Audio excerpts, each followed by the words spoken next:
bonjour. Que s'est-il passé dans l'actualité depuis notre dernier rendez-vous vidéo? Imenote fait le point avec ce nouveau Flash Info. Qui achète en 2015? Le courtier meilleurtaux.com vient de dresser le portrait robot de l'acheteur. Il a 37 ans et demi, c'est un primo-accédant et le revenu moyen de son foyer s'élève à 5 316 €, revenu en hausse depuis l'année dernière. Attention, ce profil varie selon les villes où vous vous trouvez.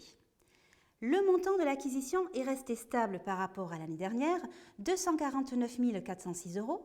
La somme empruntée a tendance à légèrement augmenter, 180 222 €, ainsi que la durée des prêts, près de 19 ans. La bonne nouvelle, c'est que les conditions d'emprunt qui sont extrêmement favorables ont permis aux emprunteurs de réduire leur rapport personnel. Frais de notaire, Paris a fait de la résistance, mais c'est fini. À l'instar de nombreux départements, Paris décide de relever le droit de mutation à payer en cas d'acquisition immobilière. Ils passeront donc de 3,8% à 4,5% à partir du 1er janvier 2016. Rappelons que les droits de mutation improprement appelés frais de notaire comprennent une taxe communale de 1,20%, un droit départemental de 4,5% et un prélèvement pour frais d'assiette. Paris devient donc le 95e département à déplafonner le taux des droits de mutation.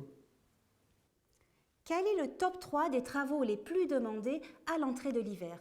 C'est ce que nous révèle une récente étude du site enchantier.com qui porte sur près de 5000 devis estimatifs. Alors c'est sans surprise, dans l'ordre, c'est le chauffage, puis l'isolation et enfin les fenêtres. À combien s'élève la facture? À titre d'exemple, pour changer une chaudière et 4 radiateurs à eau, comptez 6 120 € TTC. Pour réaliser des travaux d'isolation d'un mur de 28 m², comptez 2 000 € TTC. Enfin, pour remplacer 7 fenêtres ou porte-fenêtres d'une maison de 100 m², eh bien, il faut environ 5 500 €, toujours TTC. Investissement immobilier, Bordeaux, Toulouse et Lyon sur le podium. Vers quelle ville se tourner pour investir dans l'immobilier? Le courtier vousfinancer.com vient d'établir le classement des 50 premières villes françaises. C'est en raison de facteurs économiques, géographiques et démographiques que nos 3 villes, Bordeaux, Toulouse et Lyon, occupent les 3 premières marches du podium. Bien sûr, les facteurs liés à la qualité de vie bordelaise, à l'industrie aéronautique toulousaine ou encore au niveau de population lyonnaise ne sont pas étrangers à ce bon classement. Pour retrouver le top 50 de ces villes, rendez-vous sur le site vousfinancer.com.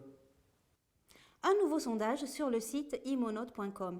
Est-ce le moment d'acheter? Donnez-nous votre avis sur notre site. Merci Nathalie.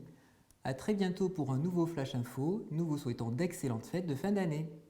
À bientôt.